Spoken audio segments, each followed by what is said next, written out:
Donc les amis, je vous ai dit voir la partie précédente du début de ma critique 100% spoiler de l'épisode 19 de la dernière saison de Beastars sur Netflix. Voilà, c'est critique 100% spoiler.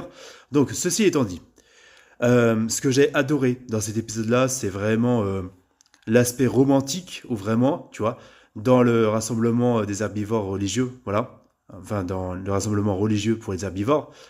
On voit justement une vache avec son petit mouton, voilà, sa petite femme mouton, qui en fait, voilà, se chamaille parce que son mari lui avait pas acheté le pendentif qu'elle voulait. Mais finalement, lorsque tu as cet échange attachant de fou avec Legoshi, qui est au téléphone avec Haru en lui disant comment ça va chérie, enfin, avec des mots d'amour tout simplement, un échange très affectif pour montrer à quel point les deux sont réellement ensemble cette fois-ci. Et voilà quoi, ça c'est vachement cool. Et même même le côté humoristique où t'as Lou qui récupère le téléphone. Et voilà, l'échange entre les deux mecs, hein, c'est vachement intéressant parce que t'as Louis qui respecte le couple de Legoshi et de Haru, c'est un truc de malade. Parce qu'à la base, il pouvait y avoir des discriminations par rapport au fait que il y a la condition de jusqu'où en fait on peut retenir nos pulsions quand on est carnivore dans ce monde-là justement. Et d'ailleurs aussi, il y a un dilemme très intéressant par rapport à Melon qui demande à Legoshi littéralement qu'est-ce que tu voudrais que les carnivores soient surveillés et qu'il n'y ait pas de viande ou que il y ait une liberté totale des carnivores et qu'en fait il n'y ait pas de surveillance. Et forcément, la première option que je choisis, enfin c'est la première option que je choisis Legoshi parce que il est dans cette idée qu'on devrait surveiller les carnivores du coup contre leur libre arbitre pour éviter que ça parte en couille.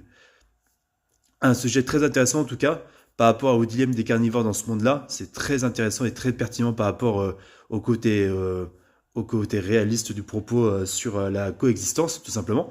Et en fait, et par rapport au fait aussi que les carnivores, voilà, leur dilemme en tant que prédateurs dans ce monde-là. Et en fait, pour revenir sur les relations Legoshi et Haru, ça reflète parfaitement bien de ce qui pourrait se passer quand ils donneront naissance à un enfant, tu vois.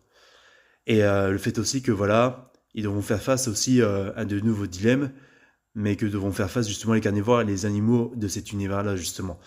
Et avec les mots d'amour, tout ça qui est entre Haru et Legoshi, c'est très intéressant. Il y a vraiment une alchimie amoureuse, il y a vraiment une romance authentique.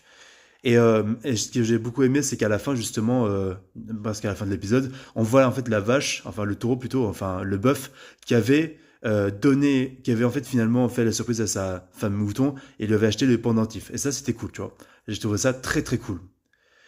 Et maintenant, je vais passer à la dernière partie de ma critique sur l'épisode parce que j'ai encore des choses à dire. Mais en tout cas, excellent épisode par rapport à tout ça, par rapport au côté relationnel et romance des personnages entre Haru et Legoshi, même sur la romance en général dans l'épisode.